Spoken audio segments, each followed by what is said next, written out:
Hello, students. Welcome to World History, and this is the first lecture of the first unit of the year, Absolutism and the Rise of the Nation State. If you don't know what a nation state is, that's okay. That's going to be kind of the goal of this whole unit is to establish what that is, how it compares to other kind of political entities, and most importantly for a history class, like always, why does it matter? So the key question for the whole unit is why do nation states matter and what impact do they have on history? We're going to start by looking at section one, which is about basically the wars of religion. So this figure in this image is one of the key figures in the French wars of religion, Louis the XIV, and he's also known as the Sun King. We're actually going to discuss this painting in class on Thursday, so we're not going to worry too much about it right now. Although, if I were you, I would take a long gander at this thing because it's a pretty spectacular image.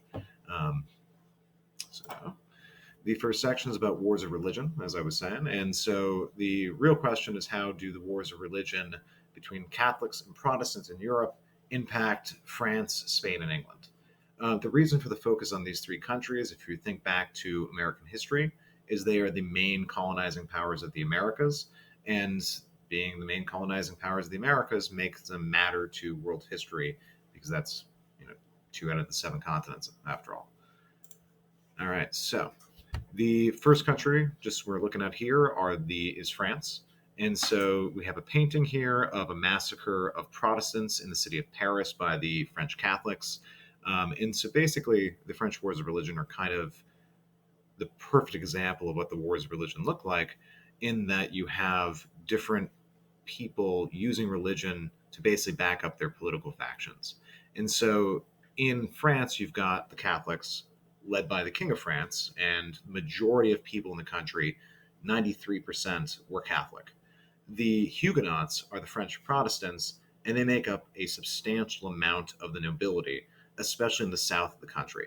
If you're not familiar with the geography of France, Paris is in pretty much the far north, and people in the countryside, basically, especially nobility, were really against the power of the King of France.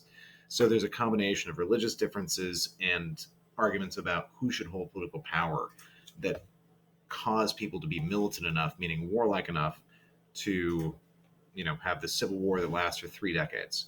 So just for context, you remember back to U.S. history too, the American Civil War only lasted 4 years. The French one lasts 30 years. And so you can just imagine the amount of devastation from that. This is a map of France showing the areas that are basically the colored areas are under control of Protestants, or at least have a lot of Protestant support. So you can see again, actually I can show you with a pointer. Paris is right up here, and basically everything that's not directly adjacent to it has a lot more Protestant support.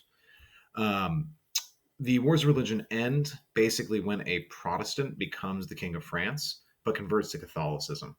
So he basically issues this declaration, very, very famous, very important in European history and world history, because, again, the Europeans conquering the whole world, the Edict of Nantes, which makes Catholicism the official religion of the Kingdom of France. So Catholicism wins the war of religion, but they also promise to stop murdering Protestants in the streets. And they actually hold up to that offer because, again, the nobility consists of a lot of Protestants and they can cause a lot of trouble because they've got a lot of power and a lot of money. So this ends the wars of religion after 30 years, basically by saying we're not going to persecute members of the minority religion any longer. The second kingdom in our trio here is Spain, and Spain is by far the most powerful of the three kingdoms. It also is extremely, extremely Catholic. If you have ever been to Latin America, which I know many of you have on service trips and things like that, you're aware of the influence of the Catholic Church down there. And you can see on the map, King Philip actually ruled both the Spanish and the Portuguese Empire for about 30 years himself.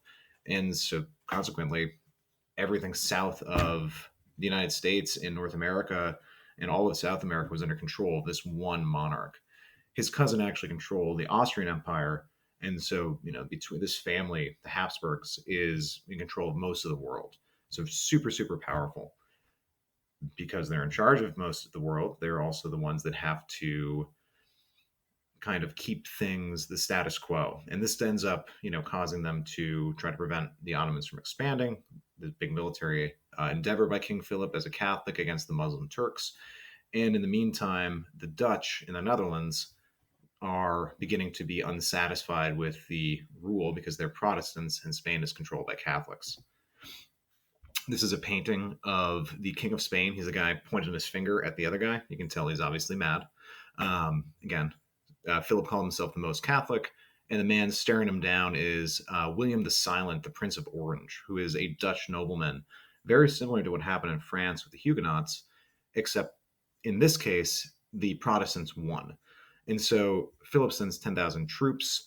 They fight a war, and you can see the dates on letter F here from 1566 to 1609. So another, decades of religious war until Spain finally gives up and releases the Netherlands as an independent state. The third and final country we're going to look at is the nation of England. And so England is actually its own country at this time. There is no United Kingdom, but we'll talk about that in the next unit. And so the woman pictured here is Queen Elizabeth I. The second is on the throne of England right now, and she's a Protestant.